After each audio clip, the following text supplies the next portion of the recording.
अरे अरे अरे ये क्या कर रहे हो बाबू? ताड़ी पियल जाता है, तुम लोग लवनी छोड़ रहे हो।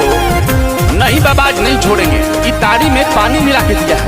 अरे उसमें भिगो डाला। बांधी के रतिया मारम रे पतिया, काहे के मुंडे गरम आइल बा, काहे के मुंडे गरम आइल बा। हर बई सखावा ताड़ी चुआ वाला, फिर काहेला बनी में पानी मिला वाला। भर बई सखावा ताड़ी चुआ वाला रे, फिर काहेला बनी में पानी मिला वाला। पीते ही मन जहुआइल बा, बांधी के रसिया मारब रे पसिया, काहे के मुडे गरम आइल बा। बांधी के रसिया मारब रे पसिया, काहे के मुडे गरम आइल बा।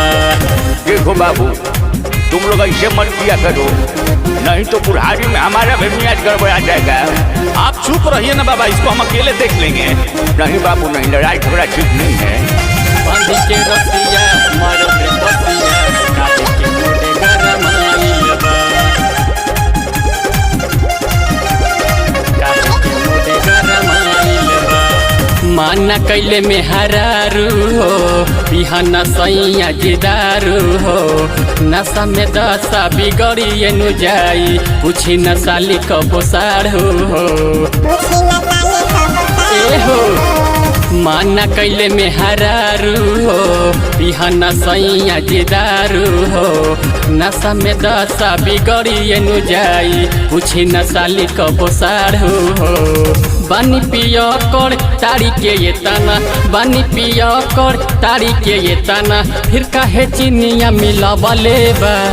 बांधी के रसिया मारब रे पसिया, काहे के मुडे गरम आइल बा।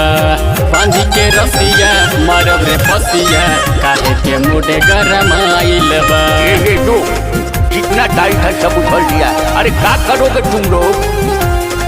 आप हटिए ना बाबा, हटिए ना, हमको फरियावे दीजिए। नहीं बाबू, सब ठीक नहीं है, लड़ाई झगड़ा होगा, थाना पुलिस होगा।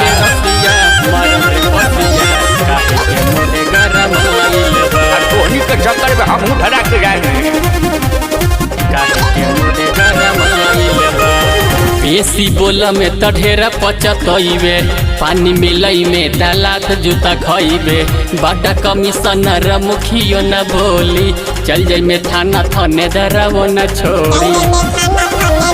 ए हो बेसी बोला में त ढेरा पचतइबे, पानी मिलई में दालात जूता खइबे।